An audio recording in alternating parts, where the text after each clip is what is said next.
Shalom saudara.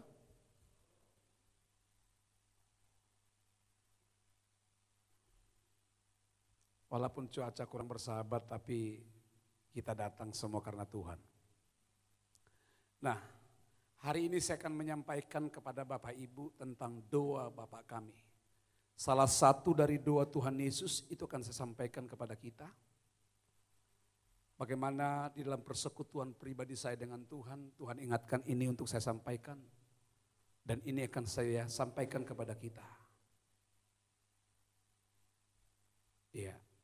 Salah satu doa Bapa kami di dalam Matius 6 ayat 10, firman Tuhan berkata, 2-3, datanglah kerajaanmu, jadilah kehendakmu di bumi seperti di surga. Sekali lagi kita baca, 2-3, datanglah kerajaanmu, jadilah kehendakmu di bumi seperti di surga. Ini doa Tuhan Yesus kepada Bapanya. Dia berdoa, Tuhan, Bapa, datanglah kerajaanmu, jadilah kehendakmu di bumi seperti di surga. Setiap hari kita harus berdoa seperti ini kepada Tuhan. Saya mau katakan buat Bapak Ibu, saudara yang hadir dalam doa 3 generasi malam hari ini, jemaat, pengerja, apapun jabatan kita, bahkan juga yang bergabung dalam live streaming, salah satu tingkat kedewasaan gereja, kalau dia menghidupi doa seperti yang Bapak ajarkan bagi kita. Gereja yang dewasa akan berdoa setiap hari, katakan sama-sama setiap hari.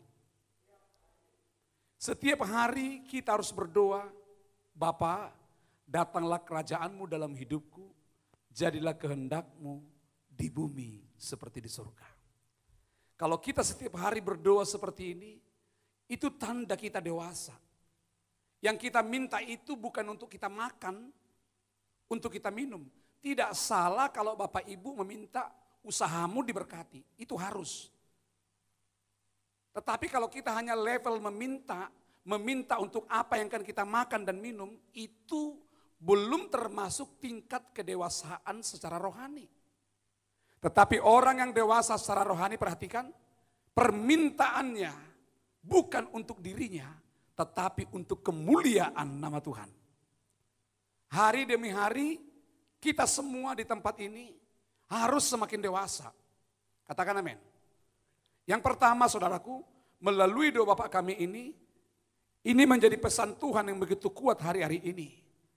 Untuk kita dalam kehidupan kita sehari-hari, yang harus kita minta adalah hidup dalam suasana surga. Bapak Ibu, setiap hari kita harus meminta supaya pribadi kita, rumah tangga kita melayani Tuhan dalam suasana surga. Ini penting Bapak Ibu. Setiap hari suami istri harus meminta suasana surga dalam hidupnya. Katakan amin. Tiap hari. Kalau saudara nggak minta tiap hari, berarti kita sudah di luar suasana surga. Saya waktu dapatkan ini, pengertian ini, saya mulai bersuka cita terus. Kita harus minta suasana surga. Kenapa perlu kita meminta suasana surga? Kenapa? Karena kedatangan Tuhan yang kedua kali sudah sangat dekat. Bahkan kedatangan Tuhan itu tidak ada yang bisa nebak. Hanya Bapa di sorga memberitahu kedatangan anak itu sudah dekat. Tetapi jam berapa, tanggal berapa, bulan berapa, minggu keberapa, tahun keberapa, waktu kapan, tidak ada yang tahu. Bahkan banyak orang memprediksi seperti ini. Dari dulu sudah diperkatakan bahwa Tuhan akan datang. Mana nggak datang-datang. Saya mau katakan, jangan main-main. Kalau ada orang berpikir seperti itu pernah di pikiran kita, bahkan terlintas di pikiran kita, bertobat kita. Sebab kedatangannya itu sangat singkat. Betapa pentingnya hari-hari ini kita setiap hari harus meminta suasana surga dalam hidup kita. Melayani dalam suasana surga. Berbisnis bisnis suasana surga. Pasti Tuhan bela. Karena ada surga, yang punya surga dalam hidupmu. Kenapa harus kita minta suasana surga tiap hari? Karena kedatangan Tuhan sudah sangat dekat. Berapa banyak yang percaya bahwa Tuhan akan segera datang? Coba angkat tangannya. Percaya? Saudara percaya bahwa Tuhan akan datang? Kapan? Kalau percaya, saya percaya juga, saudara pasti percaya. Tetapi mungkin pernah terlintas di pikiran kita. Dari dulu, umurku udah segini, sudah sering dikatakan kan Tuhan mau datang, betul gak? Tapi gak datang-datang tuh, masih ada kesempatan berbuat dosa. Masih ada kesempatan untuk neko-neko. Masih ada kesempatan untuk tidak serius dengan Tuhan. Jangan main-main Bapak Ibu. Kedatangan Tuhan yang kedua kali sudah sangat singkat. Oleh sebab itu betapa pentingnya doa Bapa kami ini harus tiap hari kita minta sama Tuhan. Yang setuju katakan amin. Harus kita minta suasana surga dalam hidup kita. Percayalah Bapak Ibu, Tuhan Yesus akan segera datang. Percayalah, Tuhan akan segera datang. Kalau melayani sungguh-sungguh. Beribadah seperti ini, beribadah sungguh-sungguh. Jangan nanti sampai ada yang tertinggal. Tiba-tiba nanti ada yang tertinggal. Yang membuat kita naik, diangkat atau tidak adalah kualitas kita. Coba kita lihat video ini. Ini gambaran kita. The Bible says in Matthew chapter 24 verse 42, watch therefore, for you do not know the hour your Lord is coming. I want you to know, church, that Jesus Christ could come this month, or he might come next week, or he could even come.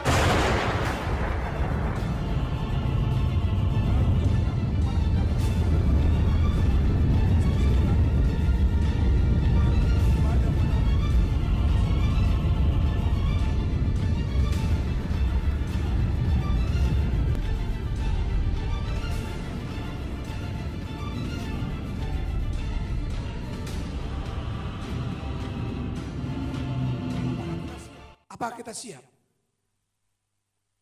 Pendeta itu berkhotbah seperti saya khotbah hari ini. Tiba-tiba pendetanya khotbah tentang kedatangan Tuhan. Tuhan akan segera datang. Bisa sebulan lagi, bisa 2 minggu lagi, bisa seminggu lagi. Tetapi yang beribadah pada waktu itu mungkin sambil main handphone. Dia tidak mendengar apa kata pengkhotbah. Atau mungkin juga dia sedang duduk di tempat duduknya, tetapi pikirannya kemana-mana.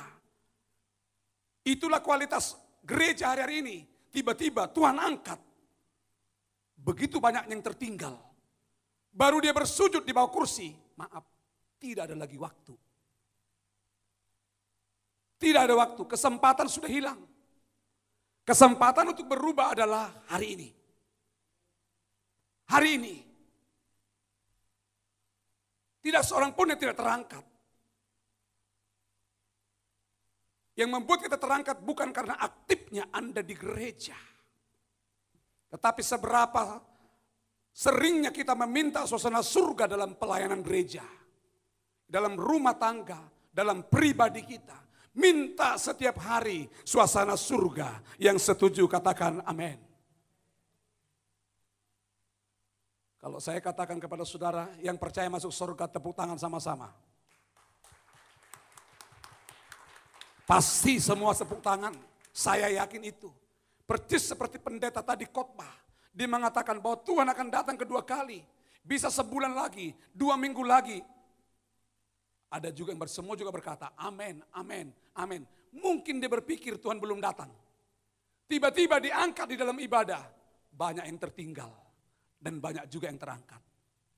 Siapa yang tertinggal, siapa yang terangkat, itu ditentukan daripada sikap kita beribadah setiap waktu.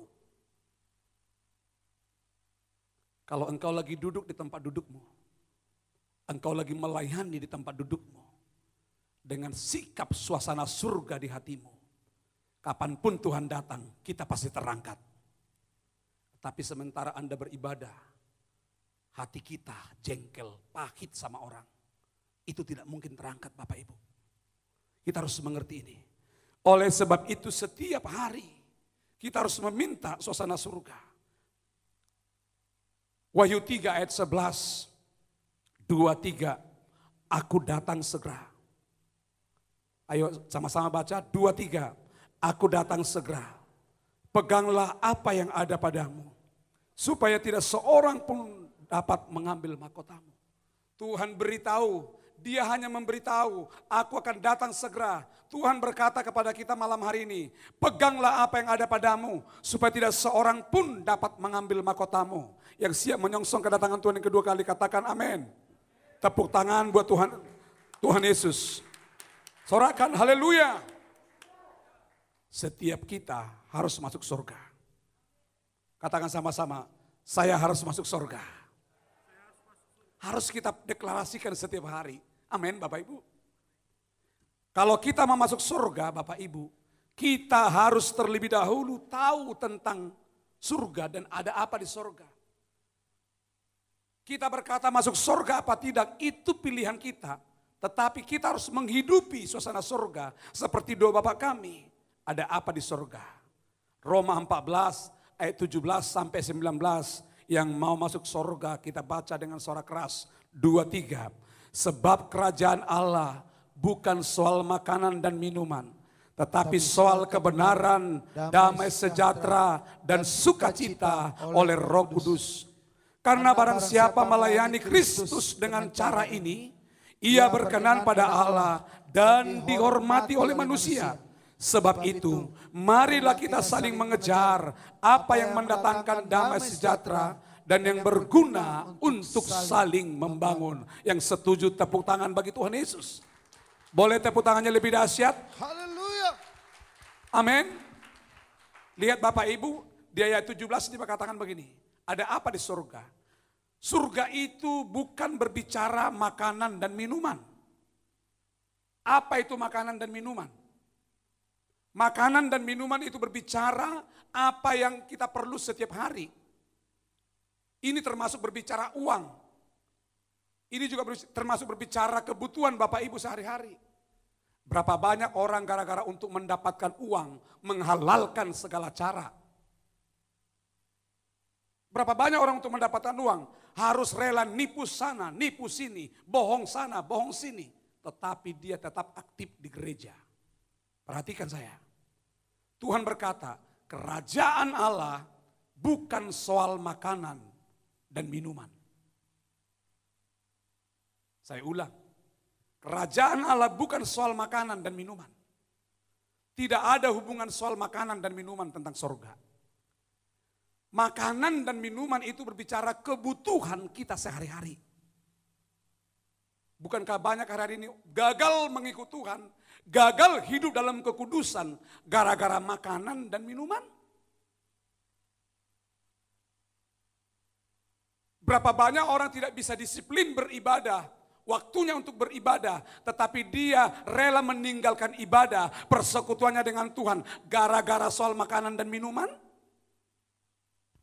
Tetapi Alkitab jelas berkata bagi kita, kerajaan surga bukan tentang makanan dan minuman. Yang setuju katakan amin. Tetapi soal kebenaran. Kerajaan surga itu berbicara kebenaran. Yohanes 14 ayat 6 berkata, akulah jalan kebenaran dan hidup. Tak seorang pun sampai kepada Bapa kalau tidak melalui aku. Ternyata surga itu berbicara pribadi Yesus betah. Nyaman tinggal di hati saudara. Kira-kira Yesus betah ditinggal di hati kita malam hari ini? Boleh dijawab dan boleh renungkan. Tapi kalau hatimu malam hari lagi panas, hatimu juga lagi ada kepahitan sama orang, dia tidak betah. Ternyata surga itu soal kebenaran dan damai sejahtera, sukacita oleh Roh Kudus. Adakah damai di hati kita malam hari ini? Saya bilang tadi setiap hari kita harus minta suasana surga. Surga itu berbicara setiap hari ada damai sejahtera dalam hidup kita. Jangan waktu kita memulai ibadah kita, waktu kita memulai pelayanan kita, baru bisa damai. Bahkan yang lebih ngeri lagi Bapak Ibu, orang beribadah tidak ada damai sejahtera. Orang melayani tapi krisis damai sejahtera. Ini bukan suasana surga. Suasana surga itu berbicara damai sejahtera, tinggal di hati kita. Bahkan dikatakan sukacita. Kalau orang beribadah itu wajahnya senyum. Oleh Roh Kudus. Bahkan dikatakan di ayat 18. Barang siapa melayani Kristus dengan cara ini. Cara yang mana? Cara hidup dalam kebenaran, cara damai sejahtera, bersukacita. Itulah melayani yang benar. Bahkan di ayat 19. Marilah kita mengejar, katakan mengejar. Yang harus kita kejar Bapak Ibu yang mendatangkan damai sejahtera. Damai sejahtera itu nggak kita buat, nggak bisa kita buat. Damai sejahtera itu waktu Tuhan tinggal dalam hidup kita dan Anda tinggal di dalam Dia. Katakan amin. Yang kedua, setiap hari kita harus memiliki perkataan tentang surga. Kalau kita mau masuk surga, setiap hari kita harus meminta perkataan tentang surga. Mengapa? Orang yang siap masuk surga harus banyak berbicara tentang surga. Tadi minta suasana surga. Orang yang mau masuk surga, yang bisa masuk surga, setiap hari harus berbicara tentang surga. Katakan berbicara tentang surga. Apa pengertian berbicara tentang surga? Berbicara tentang surga itu adalah ini dalam Efesus 4 ayat 29. Kita baca 2-3. Janganlah ada perkataan yang kotor keluar dari mulutmu. Tetapi pakailah perkataan yang baik untuk membangun. Di mana perlu supaya mereka yang mendengarnya beroleh kasih karunia. Perkataan tentang surga itu bukan hari-hari ini detik menit Anda ngomongin Tuhan. Tidak. Mau makan di mana kamu? Terserah Tuhan. Mau kuliah di mana anakmu? Terserah Tuhan. Itu ngaur. Bukan itu perkataan surga. Perkataan surga itulah perkataan yang baik. Katakan perkataan yang baik. Coba saat ini praktek dulu. Ucapkan dulu kata-kata yang baik di depan belakang saudara. Ayo jangan diam. Kata-kata yang baik.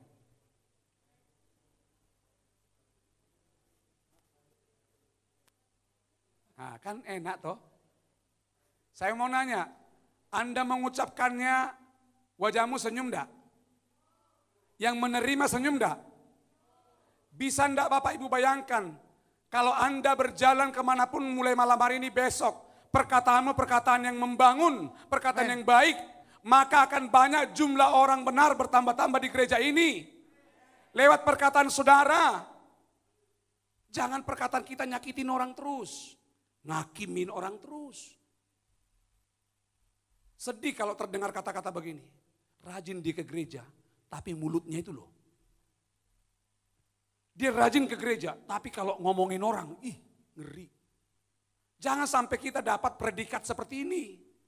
Biarlah kita dikenal orang karena perkataan yang baik. Perkataan yang membangun.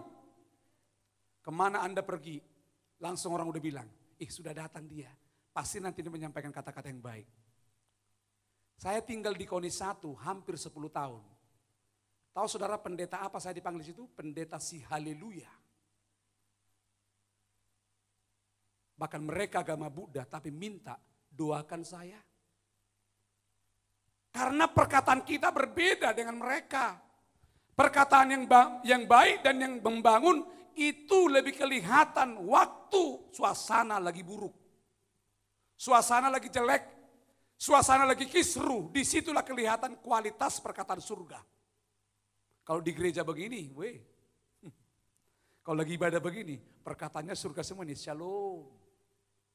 Shalom, dahsyat. Berkata shalomlah Anda di pekerjaanmu. Enggak mungkin ngomong shalom, tapi shalom itu berbicara membangun dan yang baik. Katakan amin. Siapa yang mau berkata-kata yang baik mulai malam hari ini?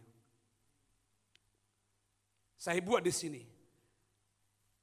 Perkata yang harus kita buang dari hidup kita setiap hari adalah Efesus 4 ayat 31, 2-3.